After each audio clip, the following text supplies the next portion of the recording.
Sabe, eu estava ouvindo essas batalhas, esses desafios, né, para esse tempo. Eu estava me lembrando de uma história aqui, fora do script. Não sei se você lembra da história, se me lembro bem, acho que 2 Crônicas 32, a história de Senaqueribe e o rei Ezequias, onde ali existia uma batalha muito grande, né, uma força muito maior do que o rei poderia aguentar, mas Ezequias fez tudo o que estava ao seu alcance, e no fim das contas, quando ele não podia mais aguentar, o Senhor veio com algo sobrenatural. Então eu creio que sobre todas essas lutas, né, que os irmãos vêm passando e muitos desafios, eu entendo que cabe a nós lutarmos e corrermos atrás e confiarmos no Senhor, mas o Senhor sempre nos surpreende. Amém? Hoje eu quero falar um pouquinho de um assunto especial demais, algo que a pastora Ronilce me desafiou para trazer. E assim como da outra vez, para falar sobre relacionamentos interpessoais, eu quero falar um pouquinho hoje sobre salvação, que é um assunto atemporal. Eu posso pregar isso daqui 100 anos, vai continuar sendo um assunto que tem que ser a máxima na nossa vida, tem que ser a tônica na vida do cristão, tem que estar sempre engatilhado, tem que estar sempre na ponta da nossa língua, sempre nos nossos lábios, para falar sobre a eternidade, o amor e a graça de Deus, falar sobre uma vida ao lado do Senhor, falar sobre a obra da cruz. E realmente foi desafiador, porque você focar apenas num ou outro item, né? Porque você falar de salvação é você falar de toda a Escritura. De Gênesis a Apocalipse, você está falando de Jesus e da obra da cruz. Então eu tive que me policiar para trazer um ou outro tema mais especificamente, né? Porque senão a gente começa a caminhar para muitos lados. E bênção demais. O título que Deus me deu para essa mensagem foi esse. E Deus sempre me surpreende. Eu sempre peço algo para o Senhor que me surpreenda. E o título é esse: Incrivelmente amado, eternamente favorecido, né? Ali em João 8,32, a verdade que nos libertou, que é Cristo. Mas realmente de nós entendermos esse incrível amor de Deus, não existe amor maior do que esse amor de Deus por nós, esse amor que proporciona a salvação. É algo que está disponível para nós. Quando nós nos entregamos, nós conhecemos esse incrível amor, essa profundidade de amor, e sobre nós sermos eternamente favorecidos. É um favor eterno. É algo que falar de salvação, falar das promessas de Deus, do nosso libertador, do Messias, tem que ficar uma lacuna. Eu não consigo preencher tudo, principalmente quando eu falo de algo que é para sempre, porque nada nessa vida é para sempre. Nós conhecemos algumas coisas que são vitalícias, poucas, mas algo que é para sempre é só quando nós falamos da eternidade. E eu não consigo compreender, porque quando eu penso que uma pessoa viveu aqui talvez 100 anos, muito tempo, muitas histórias, que bênção. Mas de pensar num tempo que não acaba, um tempo que não tem fim, e é ao lado de Jesus, é na presença de Deus, é sem essas angústias desses dias, é sem as preocupações, é uma vida de alegria, é uma vida de certeza. Você caminha com essa alegria? Eu gosto muito de uma frase do Jonathan Edwards, profeta de Deus, avivalista, teólogo, que falava daquilo que vivia, e ele nos diz assim: você não contribui em nada para a sua salvação, exceto com o pecado que a faz necessária. E essa é uma verdade. Você não pode acrescentar 1 milímetro, 1 centavo na sua salvação, porque é graça, não é mérito. Você pode se esforçar, e eu quero falar sobre marcas de salvação. Você vai ter as suas boas obras, porque depois que você entende, você quer honrar o Senhor. Você tem um chamado, um ministério, você quer cumprir, você quer honrar, mas você não pode acrescentar nada na sua salvação. É sobre tudo aquilo que o Senhor fez na cruz, e está consumado. Eu quero caminhar sobre dois aspectos aqui. Eu quero falar da salvação olhando para a eternidade e a salvação aqui nessa vida. A eternidade deve ser a sua esperança, sua maior esperança, sua certeza, sua maior alegria. E a salvação aqui deve ser a sua motivação, seu combustível, aquilo que constrange o seu coração. E você sabia que existem pregadores de salvação? Pregadores de salvação. Você conheceu o Billy Graham? Não sei se você chegou a ver YouTube ou acompanhou algumas das suas cruzadas. Ele era um pregador de salvação. Geralmente os evangelistas são pregadores de salvação. E os pregadores de salvação, eles não têm dois discursos. Eles não estão aí, como eu já falei outras vezes, para reinventar a roda. É um discurso apenas. Mas nós precisamos sempre estar ouvindo, nós que conhecemos, quanto mais aqueles que ainda não conhecem. Há quantos anos, 2000 anos sendo pregado salvação, e ainda quantas pessoas precisam ser alcançadas? E não é nós que vamos convencer com o nosso discurso, a nossa teologia, as nossas frases de efeito, mas é o Espírito Santo. São os joelhos dobrados, a intercessão de você se colocar na brecha e falar: Senhor, eu quero interceder por essa ou aquela vida que ainda não conhece a esperança que há em Ti. Um exemplo muito grande disso, eu gosto muito desse cara, me inspira demais, era João Batista. João Batista era um pregador de salvação, e ele não tinha dois discursos. Se arrependam, corram para Jesus, a salvação está nele. Era isso.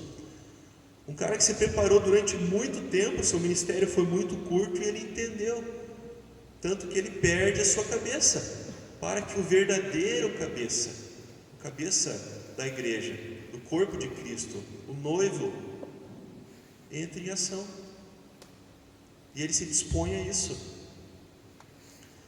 Quando nós olhamos para a história da cruz, para o sacrifício de Jesus, nós podemos ter noção do amor de Deus por nós. E não só por aqueles que se acham justos. Muitas vezes nós nos achamos muito dignos de ter recebido, porque nós nos comparamos muitas vezes talvez com aqueles que estão encarcerados. Talvez esse seja um exemplo. Mas de que o pior tipo de morte foi para o pior tipo de pecador. Você já pensou nisso? E não faltavam ideias ali essa questão histórico-cultural ali de Roma, talvez Grécia, voltando um pouco à Síria, até a Babilônia. Eles eram muito criativos. Tinham muitas formas de matar as pessoas perseguidas ali, que iam contra um sistema. Mas a morte de cruz era uma morte vergonhosa, de muito sofrimento, de muita exposição. E foi nesse lugar que eu e você alcançamos a graça. Foi nesse lugar de exposição e de sofrimento que eu e você alcançamos a graça. Eu gosto muito de um texto, dentre tantos, é difícil escolher um, mas Colossenses, Paulo escrevendo aos Colossenses, capítulo 2, versículo 14, ele nos diz assim: tendo cancelado o escrito de dívida que era contra nós, e que constava de ordenanças, o qual nos era prejudicial, removeu inteiramente, encravando na cruz, e despojando os principados e as potestades, publicamente os expôs ao desprezo, triunfando deles na cruz. Não é mérito, é graça, um favor imerecido. Aí nós fomos incrivelmente amados e eternamente favorecidos. Essa para mim é uma cena, um versículo que descreve muito bem aquilo que Jesus fez por todos nós e como isso soa na eternidade. Num único ato nós somos salvos. Quando você confessa o Senhor com os seus lábios, quando você reconhece que Jesus é Filho de Deus, quando você aceita Ele no seu coração como o único e suficiente Salvador, como diz Efésios 1,13, que nós somos selados pelo Espírito Santo. E aí você começa a caminhar com o Senhor e começa a ser transformado, e você começa a entender a mensagem da cruz e tudo que foi feito por você. Eu sempre digo que é muito fácil, muitas vezes, nós olharmos a cruz e Jesus lá, mas era para você estar lá. Nós temos que imaginar aquela cena com você pendurado lá. E foi com esse amor que nós fomos amados, sem merecer. Não é merecimento, é graça. Tem um livro, eu sempre gosto de trazer indicações e algo que possa acrescentar na sua vida com Deus, desse cara chamado Pierre Barbet. E ele vai dizer no seu livro intitulado A Crucificação de Cristo, descrita por um cirurgião, que descreve todas as etapas da morte de Jesus e como ele foi dilacerado e suportou todo o sofrimento antes de morrer, e que esse era o pior tipo de morte. Esse é um trecho que diz assim: o rosto pálido pouco a pouco fica corado, vermelho, e depois passa por cor púrpura, em seguida o azul. É asfixia. Os pulmões fartos de oxigênio não conseguem se esvaziar. A testa se cobre de suor, os olhos tornam-se maiores e quase saltam das órbitas. Que dor atroz deve estar martelando o seu crânio. Jesus vai morrer. Eu acho que se você ler esse livro e você não chorar pelo menos umas 5 vezes, até o final, depois você me procura, que eu quero orar por quebrantamento na sua vida. Porque é descrito passo a passo, né? Desde o sinédrio, quando colocavam um saco na sua cabeça e fala: profetiza quem te bate, e até a cruz, todo o sangue derramado, aquela lança nas suas costelas. E nós temos que lembrar disso.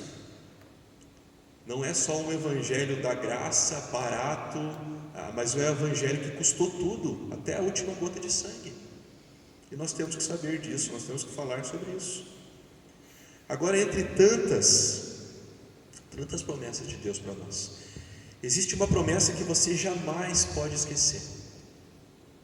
Esse acha que você tem que fazer um adesivo e colar no painel do seu carro, lá na sua cama, para você se lembrar. Quando Satanás vier te atacar com seus dardos inflamados, e você estiver passando por batalhas, e você saber que a vitória mesmo não é nessa vida. Jesus nos advertiu disso e disse que aqui nós teríamos aflições, mas que nós andássemos com bom ânimo. No Antigo Testamento, Jeremias, falando da promessa de Deus, diz assim, Jeremias 33:14: dias virão, declara o Senhor, em que cumprirei a promessa que fiz à comunidade de Israel e à comunidade de Judá. Naqueles dias e naquela época farei brotar um renovo, justo da linhagem de Davi. Ele fará o que é justo e certo na terra. Parecia que era algo que estava longe de acontecer. Era uma promessa do Senhor que falava sobre Jesus. Mas o Senhor, que é sempre fiel, é algo que hoje nós contamos como algo que já aconteceu, é um testemunho. É um memorial. E a promessa que nós temos que lembrar é essa, 1 João 2,25: e esta é a promessa que Ele nos fez, a vida eterna. Dentre tantas coisas que nós podemos lembrar, nós muitas vezes queremos um carro novo, uma casa nova, coisas novas, e tudo bem, não tem problema, não é pecado. A questão é quanto você deposita dos seus sonhos, da sua energia ali no dia a dia, o quanto você despende dos seus recursos pensando nisso, e o quanto você pensa na eternidade, o quanto você semeia na eternidade, e o quanto você fala e vive sobre a eternidade, sobre salvação, sobre a cruz. As marcas da salvação têm que ser evidenciadas. Nós não podemos escondê-las debaixo da cama, e essa marca fica dentro de nós, é refletida em atitudes, é uma marca interna no coração. Mateus 5,15 diz assim: e também ninguém acende uma candeia e a coloca debaixo de uma vasilha. Ao contrário, coloca no lugar apropriado, assim ilumina a todos os que estão na casa. Assim brilhe a luz de vocês diante dos homens, para que vejam as suas boas obras e glorifiquem ao Pai de vocês que está nos céus. Você tem sido essa candeia que brilha, que ilumina, que queima, que traz uma mensagem de esperança quando você fala do seu testemunho. Muitas pessoas, às vezes, para testemunhar, às vezes a gente compara o nosso testemunho com o testemunho de alguém que passou por incríveis lutas e venceu, e às vezes você não dá valor para o seu testemunho. Mas o seu maior testemunho é esse, que Deus te alcançou. Deus te amou primeiro. Se você está aqui hoje, foi porque Ele te amou primeiro. Foi porque Ele teve um incrível amor por você. E você tem que ser essa luz que ilumina tudo que está ao seu redor. Um tempo atrás eu lembro de um amigo falando numa ministração que da vela, e a vela só tinha uma função, que era queimar por inteiro até derreter, mas a sua função era iluminar aquilo que estava ao seu redor, nada mais. Você tem sido essa pessoa que leva essa esperança, essa mensagem, que evidencia as marcas da salvação. João Batista era tão marcado pela graça de Deus, que ele carregava tanto as marcas internas, que as pessoas achavam que ele era o Messias. Ele iluminava de tal forma, e ele falava com tanta paixão e com tanto zelo, uma santa paixão das coisas de Deus, que as pessoas achavam que ele era o Messias. João 5,35, o apóstolo João nos diz assim: João Batista era uma candeia que queimava e irradiava luz. Durante certo tempo vocês quiseram alegrar-se com a sua luz. Olha que incrível! Um pregador de salvação, um evangelista, alguém que foi se preparar, foi para o deserto, e nós entendemos aquele contexto de gafanhotos e mel silvestre. Era um cara que não ligava para as coisas desse mundo, ele não estava nem aí. O negócio dele era falar de Jesus, era falar das marcas de Cristo, falar da salvação. Será que você tem sido essa luz que queima e brilha, que é cheio de testemunho e incendeia todos ao seu redor? Será que você tem testemunhado da eternidade, evidenciado com boas obras, com atitudes, aquilo que Jesus já fez por você? Será que você tem dado esse bom testemunho e caminhado nessa direção?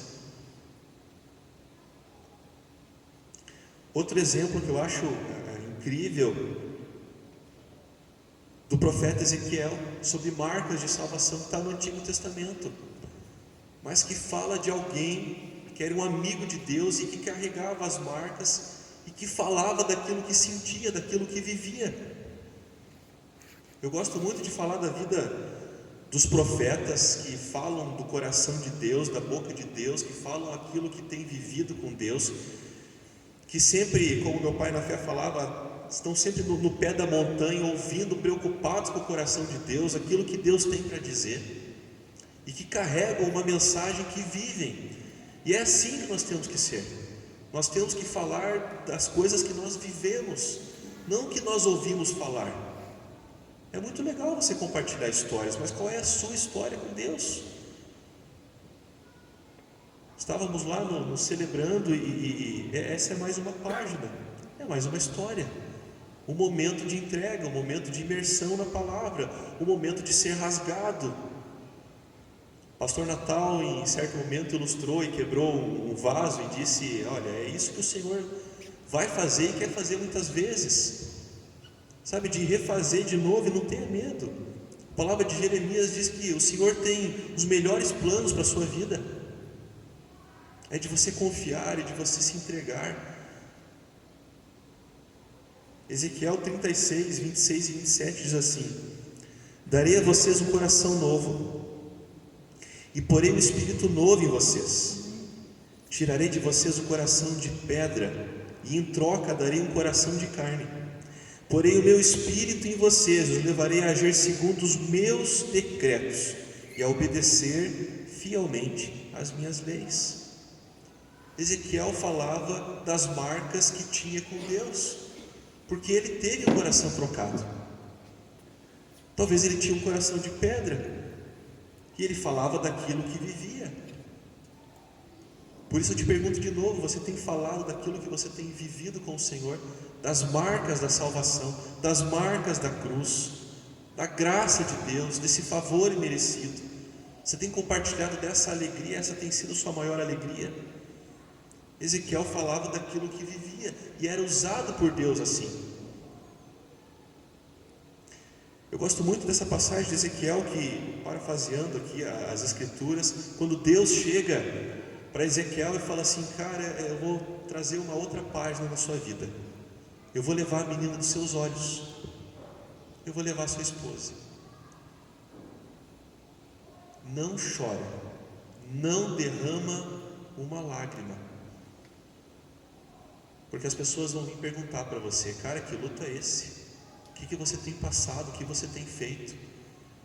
E aí você vai falar com o coração cheio, você vai falar como Isaías 58, a plenos pulmões, você vai falar da minha mensagem, da minha justiça, do meu amor, você vai dizer: assim diz o Senhor.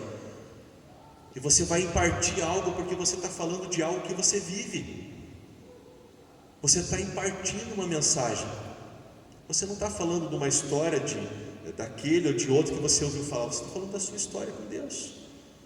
E é isso que Deus quer dar para cada um de nós aqui, uma história individual, de amor, de ressignificar as coisas, de transformação. É isso que a cruz traz para nós, é isso que essa mensagem de nos prometer a vida eterna tem que trazer para nós.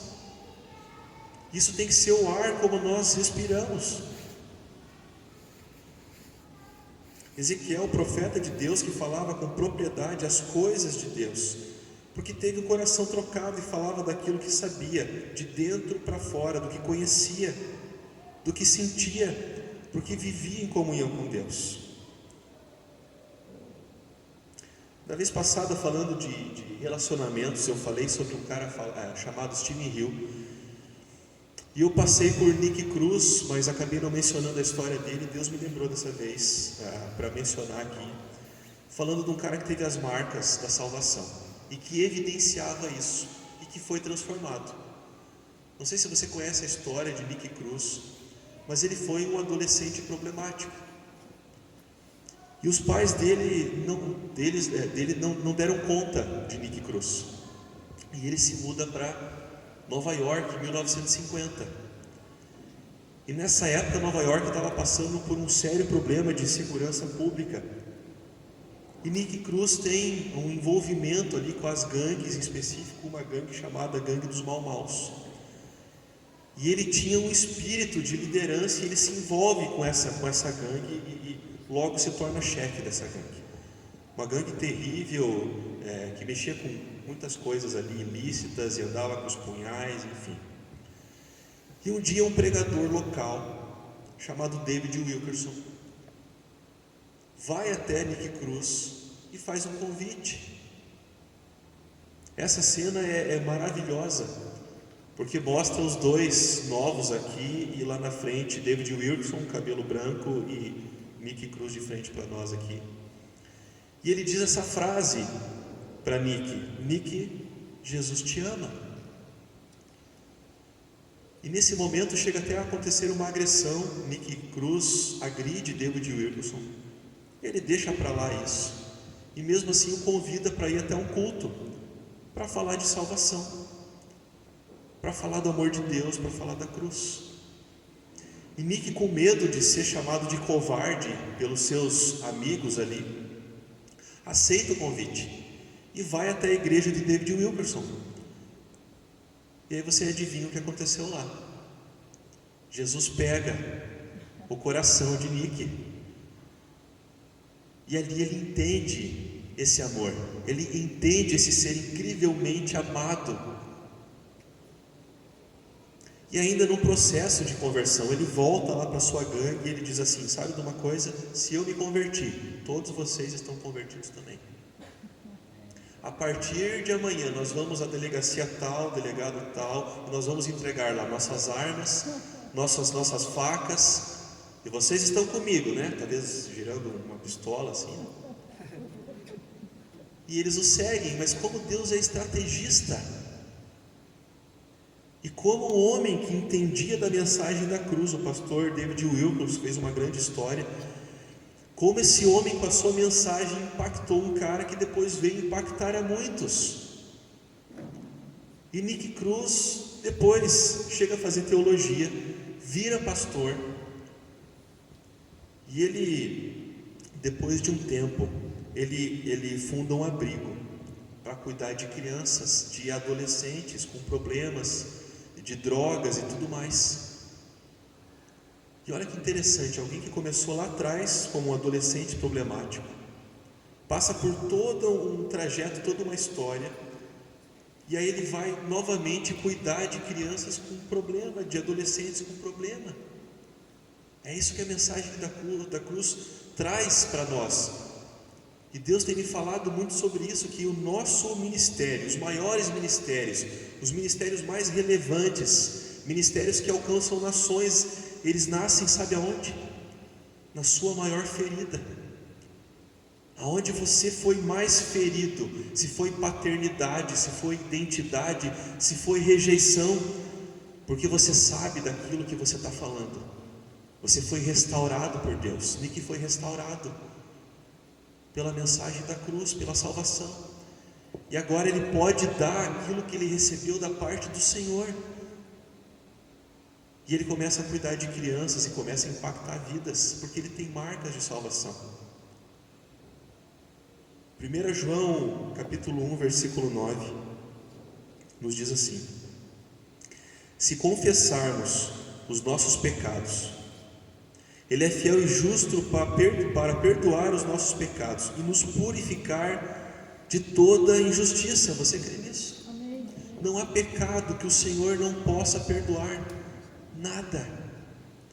Se você se arrepende de todo o seu coração, se você leva aos pés da cruz, Ele é fiel e justo para nos perdoar. Você tem confessado seus pecados a Deus? Isso não é de uma vez só você se converter, e de uma vez só você confessar os seus pecados. Isso é de uma vida de intimidade com Deus, de você falar: Senhor, eu estou aqui, e talvez eu não tive essa atitude, mas em pensamento, ou o meu sentimento me alinha a Deus. Nós temos que buscar alinhamento com Deus. Como corpo de Cristo, como igreja, nós temos que caminhar para a mesma direção, como um com Cristo. Amém.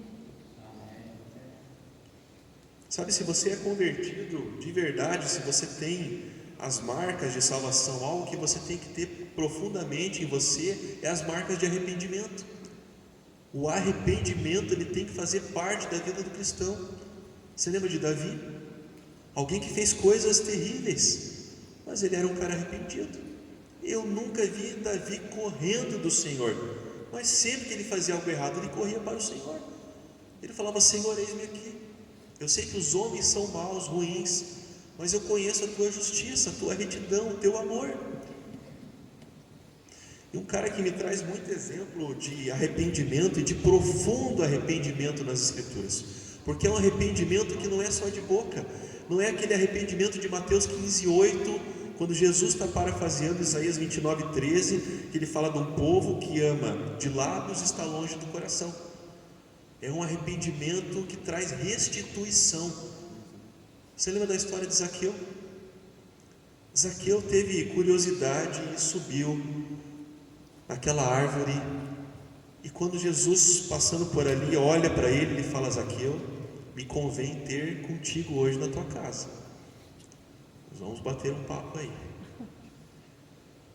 E eu entendo que ele não conseguiu ficar indiferente na presença do Senhor. Eu gosto muito de imaginar a cena e como isso aconteceu. Talvez ele comendo e engasgando ali, pensando nas coisas que ele tinha feito terríveis, corrupto, sobre aceitar propina, talvez. E talvez Jesus, fitando os olhos nele, e com aquele extremo amor, aquele incrível amor, ele olha para Jesus e fala assim: Senhor, se tenho defraudado alguém, o restituirei 4 vezes mais. E eu acho que ele tira ali de Jesus, Jesus olha para ele e diz: uau! Porque não é só dele parar. Ele podia ter falado: olha, eu vou parar de fazer, eu vou fazer uma delação premiada aqui, aproveitar e vou continuar a caminhada. Mas não foi isso, cara. Foi um profundo arrependimento de restituição. Muitas vezes nós esperamos ser restituídos, e muitas vezes algumas pessoas esperam ser restituídas por nós, naquilo que fizemos. Isso constrange, tem que constranger o nosso coração, porque esse é um profundo amor. Eu acho que quando eu parafraseando talvez salvação, eu entendo que nós estávamos numa avenida, numa grande avenida, como naquelas autobus na Europa, sem limite de velocidade, e você estava lá com o seu carro na estrada da sua vida, 300 km por hora, e uma hora ou outra você ia se dar mal, você ia achar um poste, você ia achar um muro. Sem Jesus nós somos assim, nós achamos que estamos controlando o carro, mas nós não sabemos de nada. Você não consegue enxergar o que está atrás desse painel, mas o Senhor sabe dos planos que Ele tem para você, do seu futuro. E de repente nós vimos uma placa no meio dessa estrada, uma grande placa colorida, iluminada. Algo chamou a nossa atenção. O Senhor usou alguém para falar do amor de Deus na sua vida, usou um pastor, usou um amigo. Talvez você vai ser essa grande placa que alguém vai ver. E aí daí você coloca o pé no freio e você faz a conversão. Você entende ser convertido? Você faz a conversão e você começa a ir na contramão. E nesse lugar você para de ir nessa avenida de loucura, e você acha a grande boulevard de Deus, a grande avenida. E ainda é um caminho de você lutar, de você batalhar, de você ser desafiado, mas é um caminho de esperança, é um caminho que te leva para o coração de Deus, é um caminho onde você tem certeza, você tem esperança, perseverança daquilo que o Senhor fez por você, onde você começa a ser marcado pelo amor de Deus, e tem uma hora que você começa a transbordar. É isso que o Senhor espera de mim e de você, que a gente venha transbordar na vida dos nossos irmãos. Eu sempre falo isso: a água parada causa doença. O Senhor quer que você seja um rio, o rio que flui do trono de Deus, lá de Apocalipse 22, você lembra desse rio? Que traz vida por onde passa os 12 meses do ano, quer dizer, constantemente, habitualmente, como estilo de vida. É assim que nós temos que viver as marcas da salvação, a promessa da eternidade. Sabe, Deus não olha para os nossos sucessos. Muito legal quando nós conquistamos as coisas aqui, mas Deus não olha para isso. Não é isso que tira o fôlego de Deus, fala uau, não é isso. O que Jesus olha em nós é as marcas de Cristo, é o sangue do Cordeiro. Ou você acha que vai dar tempo de você dialogar com Deus e se explicar por alguma atitude que você teve? Deus talvez não viu, Ele perdeu aquele quadro. Eu acho que não. Eu acho que Ele vai olhar para o sangue de Jesus em você. Isso é suficiente. Amém. É o sangue de Cristo e mais nada, mais nada. E a partir daí é uma vida de intimidade, uma vida de entrega, de ser santificado. É um processo, a santificação é um processo. Santificação é separação, é você ser separado cada vez mais, de ter os olhos e o coração separados do mundo, não de você sair daqui, mas de você ter os olhos fixos em Jesus e o coração que arde nele, e de você ser usado por Ele. Amém.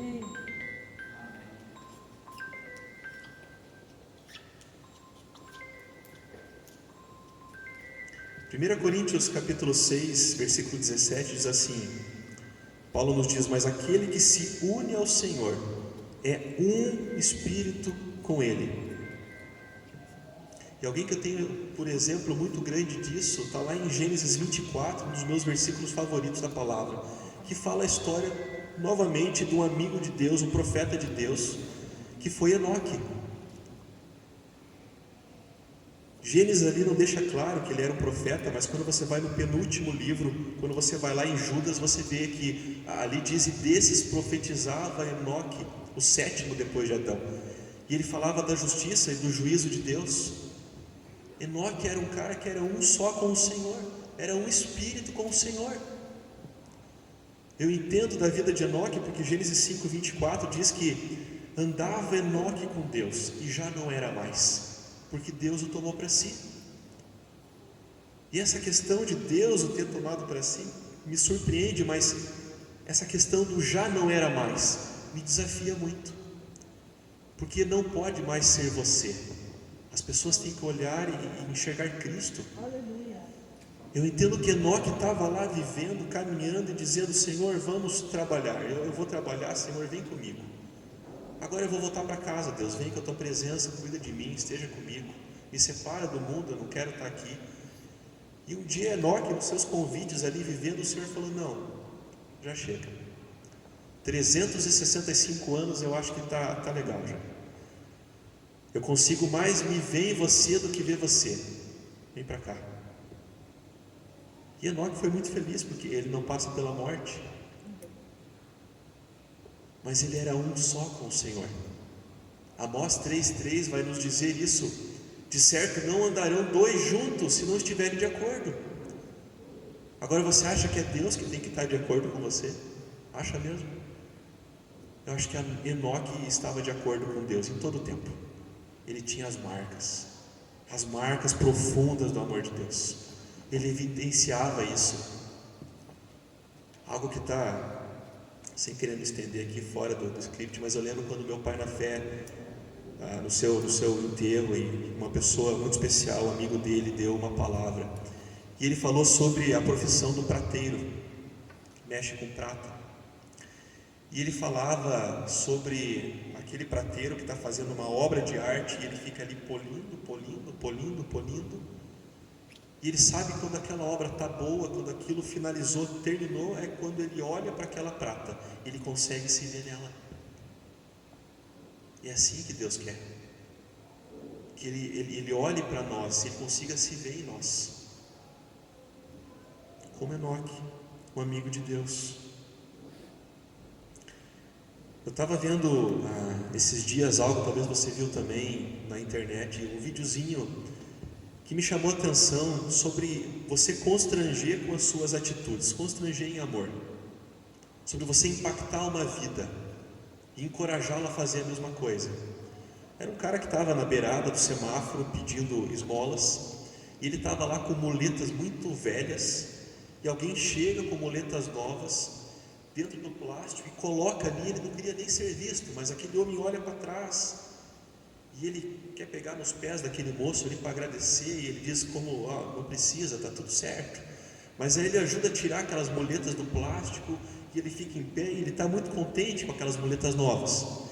Mas o trânsito está parado há algum tempo já, e aí tem um cara que está ali no carro, e eu tenho certeza que aquele cara simplesmente estava ali olhando naquela situação parado, mas quando ele vê aquela atitude, ele desce do carro e ele dá uma oferta na mão daquele homem. Sabe, uma atitude que encoraja outra pessoa que está junto com você a ter a mesma atitude. Você tem encorajado as pessoas que estão ao seu redor a terem atitudes de amor, atitudes que evidenciam salvação? Eu quero caminhar para o final aqui, chamar a banda aqui para nos abençoar mais uma vez.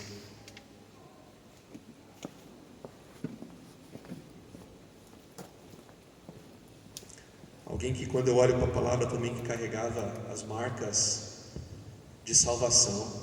E eu entendo, Billy Graham dizia isso, que foi o maior pregador de todos, pregador que falava de salvação.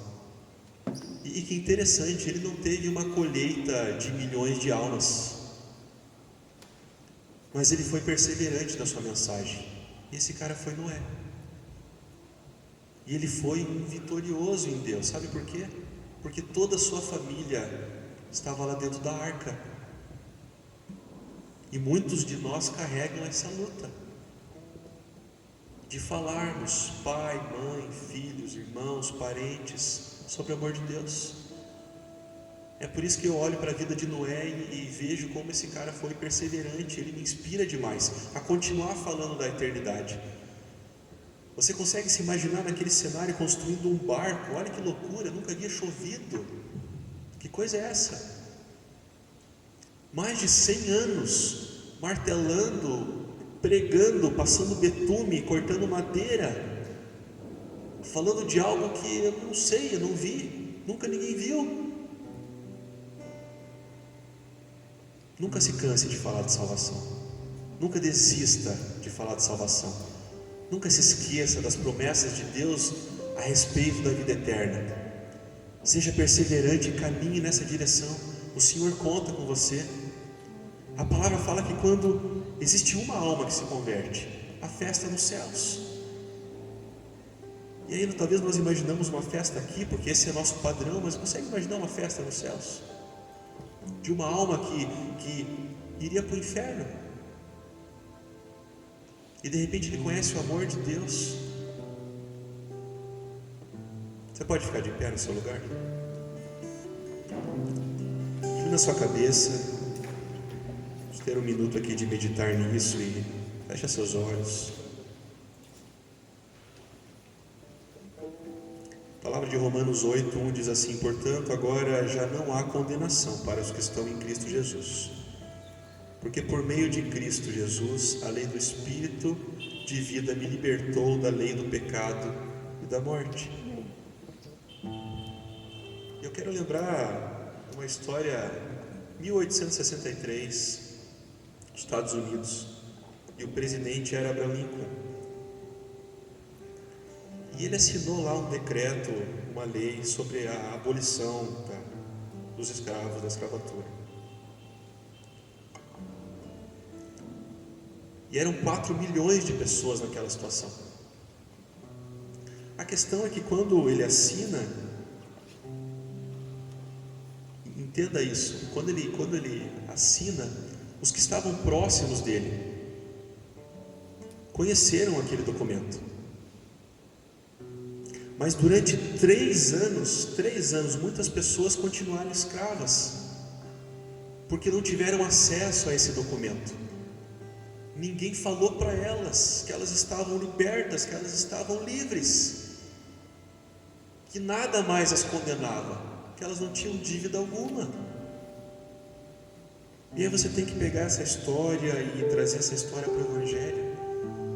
Muitas pessoas hoje não conhecem do amor de Deus, não conhecem desse documento, dessa incrível palavra de Deus, das Escrituras, não tiveram acesso.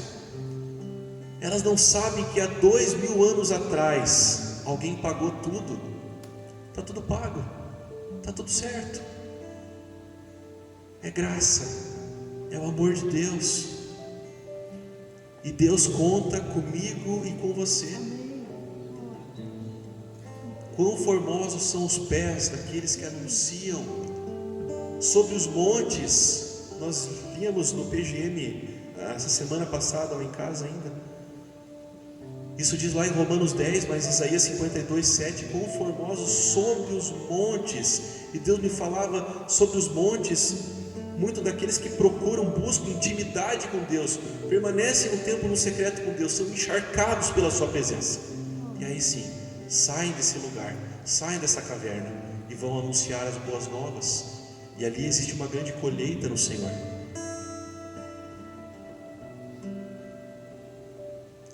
Eu quero ter um tempo aqui de oração, um apelo a você que quer ser mais usado por Deus, você que entende que você tem falado pouco de salvação, você quer falar mais de salvação, você quer ser mais usado pelo Senhor. Você quer ser como uma flecha lá de Abacuque 3:9, na aljava de Deus, onde o Senhor está pronto para te lançar. E não importa, não se preocupe. A palavra fala que o Senhor nos lembraria cada palavra. Não tenha vergonha, Não ache que você sabe pouco, que você tem pouco tempo de convertido. Mas eu não sei falar. Cara, Moisés não sabia falar. Ele está aqui nas Escrituras para nos contar um testemunho de obediência. Deus só precisa de um coração disposto. Você quer ter esse coração disposto essa noite? Vem aqui na frente, eu quero orar por você.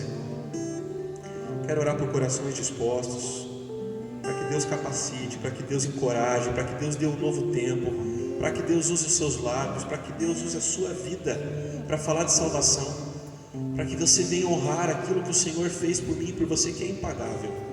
Mas de você ter uma vida gasta pelo Evangelho, gasta falando da cruz, da mensagem da cruz. Pai, obrigado por cada irmão que está aqui, Deus, cada pessoa que veio aqui hoje, Senhor, ouvir a Tua palavra. Nós Te agradecemos, Deus.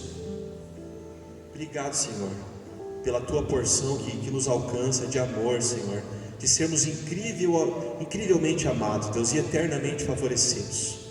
Obrigado por cada irmão meu que está aqui na frente hoje, Deus, se disponibilizando a ter mais do Senhor, a ter mais fome e sede, Deus. Que o Senhor possa usá-los, Deus, no melhor dos sentidos, violentamente no Teu Evangelho. Que eles possam ser ousados, Deus. Que os seus pés possam correr como os da corça, como a da palavra fala.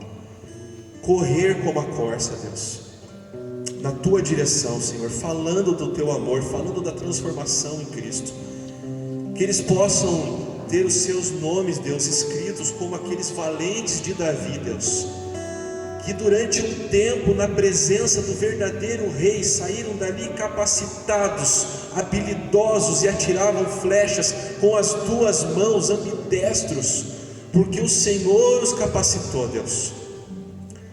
Usa-o, Senhor, em nome de Jesus, que haja uma colheita, Senhor, a começar aqui, Senhor, por essa igreja, por esse bairro, com missões locais, Deus. Incendeia o Senhor de dentro para fora, que eles possam ser como aquela candeia, como era João Batista, uma luz que queimava, iluminava, ardia, Deus. Traz um tempo novo, Senhor, aqui, que o Senhor possa levantar muitos homens e mulheres, famílias inteiras aqui, Senhor, dedicadas à Tua obra, em nome de Jesus, Senhor. Levanta pessoas aqui ousadas, Deus, extremamente dispostos, Deus, de coração. Obrigado, Pai, por essa porção, obrigado por essa noite, Deus, que cada um possa carregar e levar daqui essa porção de amor e ser incendiado, Deus, e trazer frutos, Deus, para a Tua honra e glória, Deus. Obrigado, Pai, esteja aqui, nós Te agradecemos em nome de Jesus. Amém.